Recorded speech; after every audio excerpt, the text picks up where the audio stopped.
جبرو من دیگه خطی آشنا نمیشم همین ازم تمام همین آدمای ساینانی داشتگی بگن گناه با دیوانه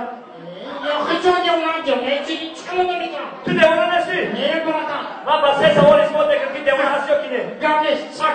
این از سوالای خشنو گوش بکنم این همه تماشا بینه این همه ساینانی داشتگی و قدیم من در قضب بگرم که تو دیوانه هست یا کی نه؟ یکم سوال در نمی رفته ایستاده ایکی یکی در درون لای یک کرتای سفید مرد گفتگی همون کرتای سفید رو چیکار میکنی؟ در حقیقت دیوانه یاخی همه با شما میدن چیکار میکنم؟ یک شما که نگیرم همون کرتای را درون لای نه بردارم داری پاکت نبار میکنم ببرم خونم سترن ماشین خطی بشم و تو کش میکنم بپشم تو میگی بتر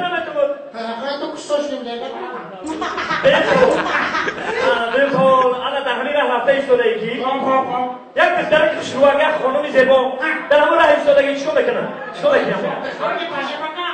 دیوانه شد یک شوکه میگیرم دخترکه میمرمارم در دورمی پاکت میندازم ببرم بشم توکش میگیرم میپسم من با شما میدن چیکار میکنم؟ اول همون پسر که چشمکی میکنم دیلکش هم میام همه براشم خیلی سالینمی ها تماشا من برای پنوشکه کرده که داشتن رفته سایتون میگی که من میگم ینگر